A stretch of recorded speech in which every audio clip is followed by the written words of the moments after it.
Hi, everybody. My name is Tessa Andermann. I am an assistant professor at UNC in the Division of Infectious Diseases, and I work in the compromised host infectious diseases group here. I wanted to take a few moments to talk to you about my experiences as a Stanford infectious disease fellow and how I got to this point. So currently, I've been at UNC for about a year. But prior to that, I was at Stanford for 14 years where I did all of my training. So I definitely had a lot of experience at Stanford and miss it quite a bit. I started the infectious disease fellowship in 2013, and I went through a year of general infectious disease clinical training. I applied and got into the immunocompromised infectious diseases training, which was a year after that.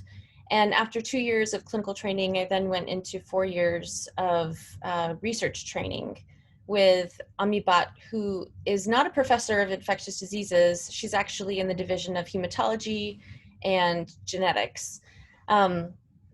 And so for my clinical training, what I really appreciated was that I was able to get experience at 3 hospitals, which is quite unique.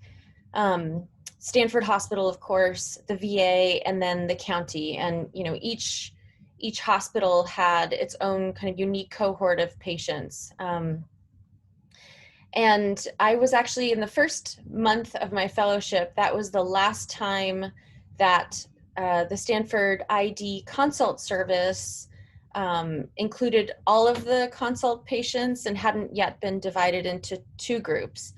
And you can bet that after my first month, I really appreciated the fact that Stanford ID had decided to separate patients into different consulting groups, and had a much better time and was able to actually really go deep into reading up on my patients, reading all of the pertinent literature and discussing literature with the faculty, which was, I think, really helpful in my training.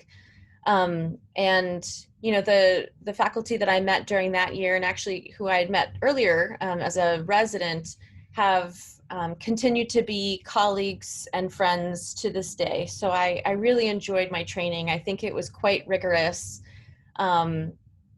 and evidence-based and just really exciting and interesting.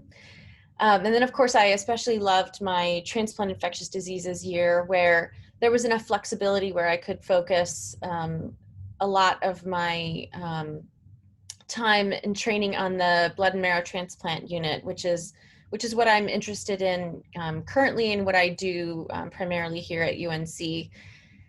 So that was incredibly valuable, and actually then fed into my research interests, where I started working on projects investigating the gut microbiome in patients undergoing BMT. I worked with Amibat for 4 years, and that was initially funded through a T32 training grant, which was really helpful, and I really appreciated the support in my research during those years. And then I subsequently received my own research funding and was able to fund the rest of my years. I really was able to take advantage of being at Stanford, and I received grants, and I was able to talk at national conferences, and I published several really great papers. And so I really got out of it what I had hoped for, and to this day now I'm able to take advantage of all of the benefits that I received as a fellow in clinical and research training. I miss Stanford a lot, and I really encourage you to consider Stanford, as I did, as your top choice for infectious diseases fellowship.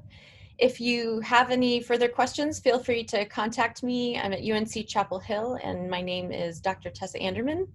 And take care and stay safe. Thank you. Bye.